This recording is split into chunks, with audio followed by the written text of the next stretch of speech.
प्रवीण जी श्रीफल प्रदान करिए।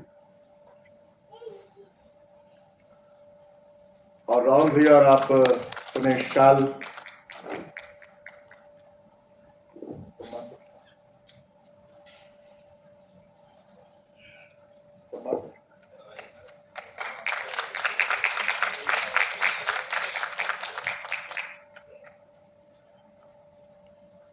सम्मान पत्र राष्ट्रीय अभिनव कला समीक्षा सम्मान 2025 शकील अख्तर। समकालीन नाट्य संस्कार में वरिष्ठ समीक्षक शकील अख्तर अपनी गहरी और वस्तुनिष्ठ दृष्टि के लिए पहचाने जाते हैं। भारतीय एवं पाश्चात्य रंग मुहावरों और नाटक की पारंपरिक और आधुनिक शैलियों का व्यापक सूझ उनकी नाट्य समीक्षा को विशिष्ट बनाती है। उनकी समीक्षा नाट्य प्रस्तुति की वास्तविकता को एक और उसके अपने कलीबर में, दूसरी बृहत्तर रंग परिदृश्य में परखती रही है।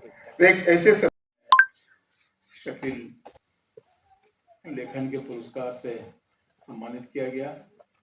मैं आयोजक संस्था को इस बात के लिए साधुवाद देता हूं कि उन्होंने जिस शख्सियत का चयन किया वो वाकई दुरुस्त किया है। लेखक कला समीक्षक के साथ साथ शकील भाई के बहुत सारे ऐसे पहलू हैं जो उन्हें इस काबिल बनाते हैं कि उन्हें सम्मान से नवाजा जाए। एक बेहतरीन पत्रकार, एक कवि, एक लेखक, एक साहित्यकार और उन सबसे बढ़कर एक अच्छा इंसान, ये सारे गुण एक ही शख्सियत में छुपे हैं। तो मैं समझता हूँ कि शरद भाई ने आज एक नहीं अनेक प्रतिभाओं का सम्मान इस मंच से किया है। राष्ट्रीय नाट्य महोत्सव में अलग अलग विधाओं की प्रतिभाओं को प्रतिवर्ष सम्मानित करना ये भी एक प्रेरक काम इस संस्था का है और मैं समझता हूँ कि इसे हमारे कार्यक्रम के आयोजक महोदय बड़ी बेखूबी से निभा रहे हैं। एक बार फिर से मैं, चूंकि शकील भाई और हमारा साथ बरसों बरस का है, इसलिए मैं जितना उनके बारे में कहूँ उतना कम है। जैसा मैंने कहा कि एक बेहतरीन किस्म के इंसान है और हम लोग स्टेट प्रेस क्लब में और अभिनव कला समाज दोनों ही संस्थाओं में साथ में लगातार काम कर रहे हैं और स्टेट प्रेस क्लब के जो राष्ट्रीय स्तर के आयोजन होते हैं उसकी परिकल्पना में भी शकील भाई का पूरा योगदान रहता है। तो मैं आज खुद अपने आप को गौरवान्वित महसूस कर रहा हूँ कि हमने और राहुल जी ने मिलकर शकील भाई का सम्मान किया। आप सब आज इस अवसर के साक्षी बने, आपको भी बहुत बहुत शुभकामना। धन्यवाद। जय हिंद।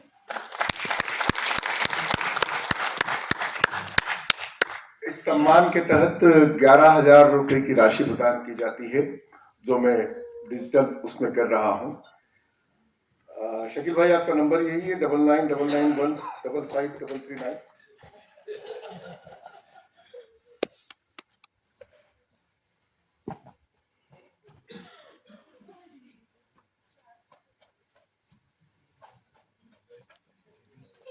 चेक कर लीजिएगा। अब मैं शकील भाई से गुजारिश करूंगा कि वे अपने सम्मान के प्रत्युत्तर में 2 शब्द कहें। आप सभी का आभार कि आप सब यहाँ रुके हैं और मैं सबसे पहले तो नवरस रसिक संपादक की जिस प्रस्तुति के लिए बधाई देता हूँ और अभिनव रंगमंडल को भी इस बात के लिए प्रशंसा करता हूँ कि उन्होंने ऐसी प्रस्तुति हम सबके समक्ष यहाँ देने में अपना एक अहम भूमिका निभाई। शरद सर का भी मैं बहुत आभारी हूँ, प्रवीण जी का, साथ में जय साहब का भी, और आप लोग मेरे साथ उपस्थित हुए और आप सभी आज मेरे साथ में। एक सौभाग्य की बात है कि मेरे कुछ ऐसे रंगकर्मी साथी हैं मौजूद यहाँ पे जिनकी वजह से मैं यहाँ खड़ा हूँ और कुछ मेरे परिजन हैं, परिवार के सदस्य हैं और संगीत के क्षेत्र के लोग हैं, पत्रकारिता के क्षेत्र के लोग हैं। सामान्य सभी मेरे साथी, तो मैं सभी का आभार व्यक्त करता हूँ कि आप यहाँ आए। मैं 2-3 बातें अपनी छोटी सी कहूँगा, अगर आप लोग वक्त दें, क्या इजाज़त है आप लोगों की? जी। एक कलाकर्मी के रूप में, एक कलाकार के रूप में मैंने इंदौर से ही सफ़र शुरू किया था और यहीं पत्रकारिता सीखी। 1982 की बात होगी शायद। उस वक्त मैं यहाँ के अरंग रंग समूह और दूसरी संस्थाओं से जुड़ता चला गया। सबसे पहले ब्राउनसन हॉल लड्डू बाबा के क्रिश्चियन कॉलेज में प्रशिक्षण हुआ। स्वर्गीय संजीव दीक्षित जी, राजेंद्र गुप्त जी। उसके बाद ये सिलसिला चलता चला गया। फिर बहुत सारे सदस्यों से, साथियों से, निर्देशकों से सीखा। बहुत से कला गुरु मिले। बेशक उसमें सुशील जौहरी साहब भी हैं और अभी राकेश जी बैठे हुए हैं यहाँ पे, सुनील जी बैठे हैं। मेरे दोस्त आए हुए ग्वालियर से स्पेशली मुझसे मिले। अरुण काटे साहब हैं और सुशील गोयल साहब हैं, अपनी एक संस्था चलाते हैं और इन्होंने भी मुझे बहुत आगे बढ़ाया। आप सभी लोगों ने आगे बढ़ाया। तो मैंने वो शुरू की। पहले नाटक करता रहा, तो उसके बाद पत्रकारिता में आया और ये जो कला समीक्षक का सम्मान आज कहा गया है और मिला है, मैं इसके लिए आभारी हूँ। लेकिन वास्तव में ये है कि मैं खुद एक कलाकार रहा हूँ, तो मेरी भूमिका मैंने ये चयन की कि मैं एक प्रोत्साहक की भूमिका निभाऊं और अपनी कलम को इस तरह से रखूं कि रंगमंच ज़्यादा से ज़्यादा लोगों के बीच लोकप्रिय हो, कलाकारों को जाना जाए, उनका सम्मान हो और उनकी कला को जो जितनी वो मेहनत करते हैं, जितने अथक प्रयास करते हैं, उसको कुछ मान मिले। सच तो ये है कि आज भी रंगकर्म जो है घर फूक तमाशा है। जो कलाकार हमारे सामने अपनी प्रस्तुतियां लेकर आते हैं, ये तो 70वां शो था, 70 शो हो चुके थे इसके। ये तो सौभाग्यशाली है रसिक संपादक की पूरी टीम, मीना जी, बहुत बधाई की बातें हैं। लेकिन ज्यादातर जो नाटक है वो 1 या 2 शो के बाद खत्म हो जाते हैं और कलाकार बहुत मुश्किल से अपना प्रस्तुति देते हैं, बहुत मेहनत करते हैं और जो सभागार के रेट्स हैं, जो आज बहुत कीमतें हैं इनकी, तो उनको अच्छे सभागार नहीं मिलते, रिहर्सल की जगह नहीं मिलती, तो बहुत मुश्किल से वो अपनी प्रस्तुति रखते हैं। मैं थोड़ा भावुक भी हो रहा हूँ इस समय में, क्योंकि कलाकार लोग वास्तव में बहुत मेहनत से भी चीजें लाते हैं और एक संदेश देते हैं, एक अदृश्य मनोरंजन ही नहीं, केवल कई बार वो बहुत ऐसी बातें हमसे कहते हैं कि जो बहुत इम्पोर्टेंट होती है। तो मुझे लगा कि आज डॉक्टर जयदेव तलेजा जी की बहुत एक आलोचक वरिष्ठ हमारे समय के, उनकी एक बात याद आ रही है कि उन्होंने कहा कि भाई ये जो आलोचक है, समीक्षक है, ये बड़ा कहना चाहिए बड़ा कठिन और बड़ा निर्मम सा शब्द है। तो वो लोग बड़ा उसको, क्रिटिक को बड़े वैसे नज़र से देखते हैं। मगर मुझे लगता है कि क्रिटिक की अपनी जगह है, लेकिन अगर हम रंगमंच को प्रोत्साहन दें, उसका संरक्षण दें, ऐसी संस्थाएं काम करती रहें, तो ये जो कला है ये जीवित रहे और आगे बढ़े। मैंने हर तरह के शोज देखे हैं, शौकिया रंगकर्म के समय से लेकर अभी कमर्शियल। मैंने अभी हाल ही में महिंद्रा ग्रुप के जो मेटा के अपने शोज देखे, भारत रंग महोत्सव के बहुत सारे शोज देखे, आद्यम थिएटर के भी बहुत सारे शोज देखे। ये तो बहुत डिफरेंट तरीके से काम करते हैं। वहाँ फैसिलिटीज हैं, वहाँ सुविधाएं हैं, वहाँ एक कलाकार को उसका पारिश्रमिक भी मिलता है, मानदेय मिलता है। लेकिन शौकिया रंगमंच ज्यादातर बहुत मुश्किल से चल रहा है। तो मेरी निगाह दोनों तरफ रहती है।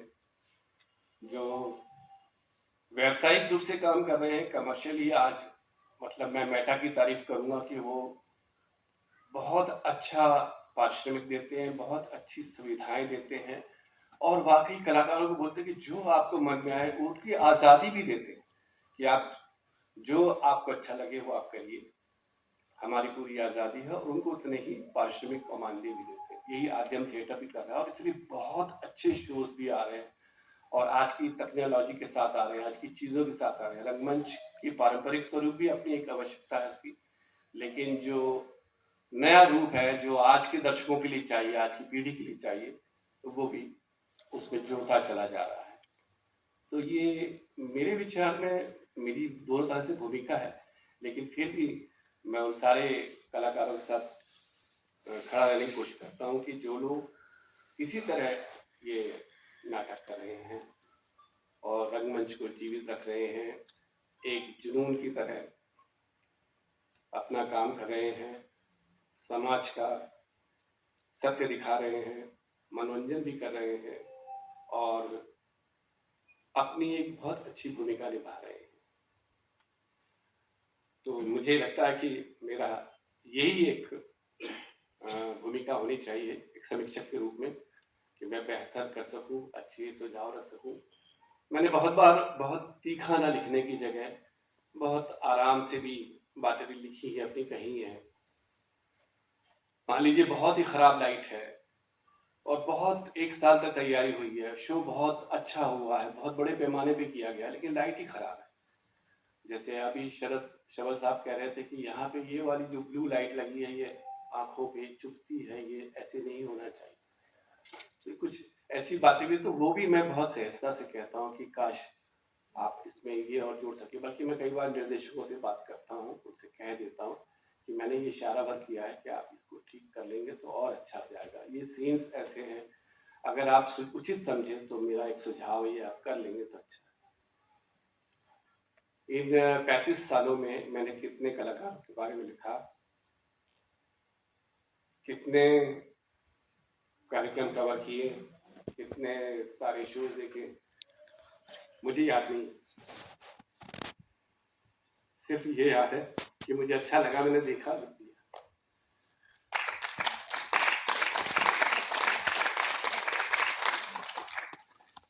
इसके अलावा दूसरी भूमिकाएं मेरी रही हैं, मैं बहुत प्रेशर में लिखता रहा हूँ कई बार, लेकिन मुझे लगता है कि यार ये लोग अच्छा काम कर रहे हैं और ये अच्छा हुआ है, तो क्यों नहीं ये आम लोगों तक पहुंचे।